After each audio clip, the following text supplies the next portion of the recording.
Hello दोस्तों, अगर आप कनाडा पीआर फाइल करना चाहते हो लेकिन आईएलटीएस एग्ज़ाम दे दे के थक गए हो, फिर भी स्कोर नहीं आ रहा है, तो ये वीडियो पूरा देखना। हेलो दोस्तों, welcome back to my channel knowledge tips.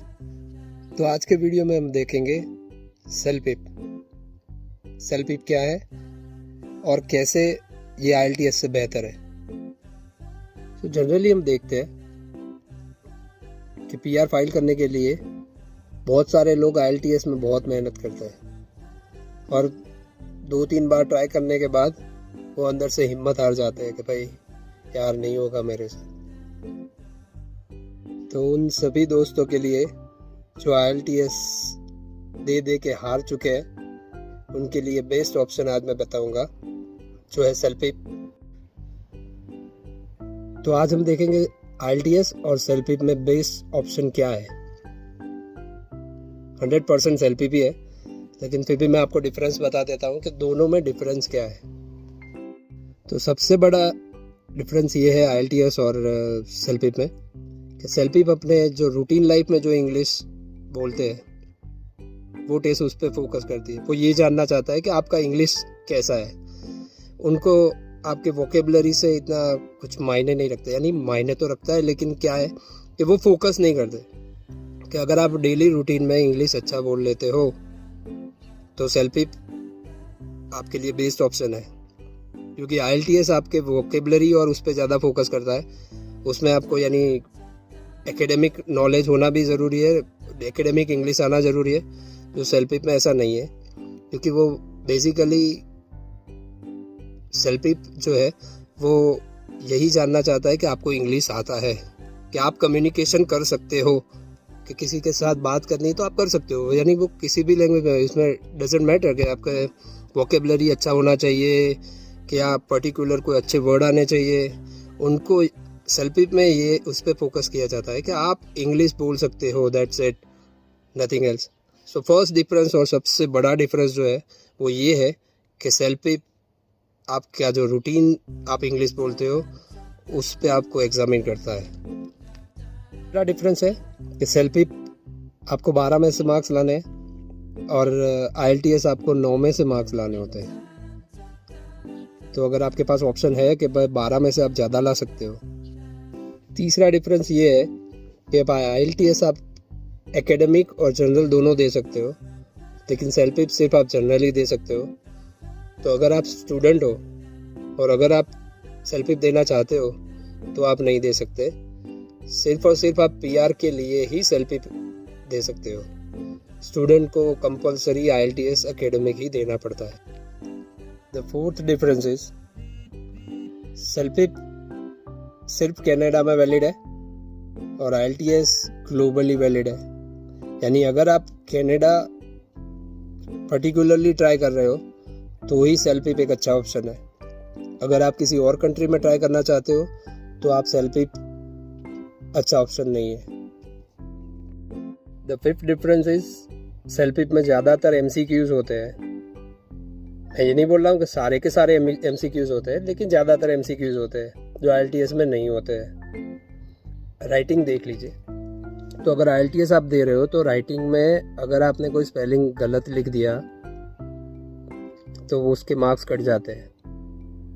सेल्फिप में ये है कि आप one type of auto correction है, ये समझ लीजिए, क्योंकि उसके जब भी आप कोई गलत स्पेलिंग लिखेंगे तो नीचे रेड अंडरलाइन आ जाती है, तो आपको ये पता चल जाता है राइट कि भाई ये स्पेलिंग गलत है, तो आप उसको करेक्ट कर सकते हो, तो आपके मार्क्स नहीं कटते।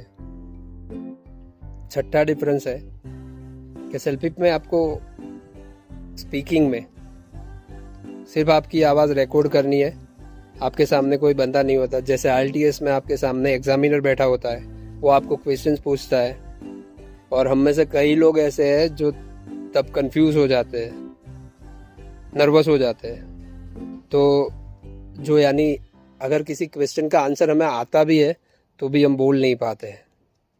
सो सेल्फिप में ये सबसे अच्छी चीज़ है कि आपको आपका वॉइस सिर्फ रिकॉर्ड करना है। और एक चीज़ सेल्फिप में अच्छी स्पीकिंग में अगर मैं बताऊं तो ये है कि आपको एक इमेज दी जाती है और उसमें यही पूछा जाता है, उसमें पूछा जाता है कि भाई ये फर्स्ट सेक्शन में ये पूछा जाएगा कि ये इमेज है, अब इस इमेज पे आप बताइए कि क्या क्या है।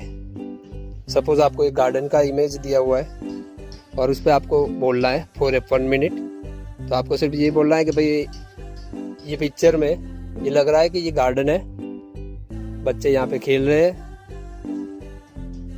वहाँ पीछे यानी सनी डे लग रहा है क्योंकि पीछे सन है।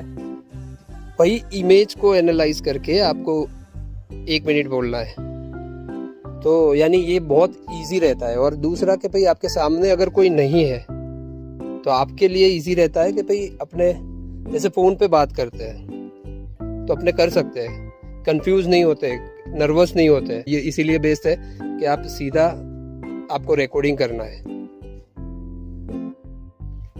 और सेल्फ रीडिंग में आपको जनरल यूज होने वाले यानी टॉपिक्स जो है उस पर आपको पैसे दिया जाता है।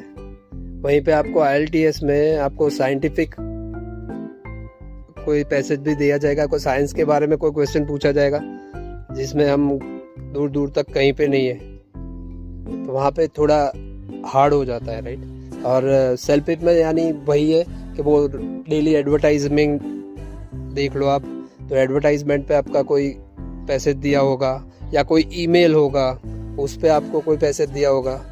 और मेन चीज़ के भाई उसमें आपको सेल्फ हेल्प में IELTS के कंपेयर में छोटा पैसेज होता है जो IELTS में बहुत बड़ा होता है।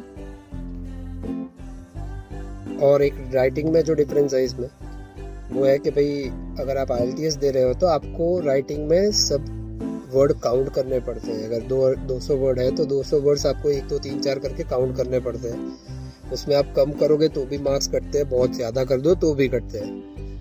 लेकिन सेल्फ हेल्प में आपको काउंट करने की ज़रूरत नहीं है, वो ऑटो काउंट आता है, नीचे आपको पता चल जाता है कि इतने वर्ड्स हो गए हैं और मेरे को इससे ज़्यादा नहीं लिखना है।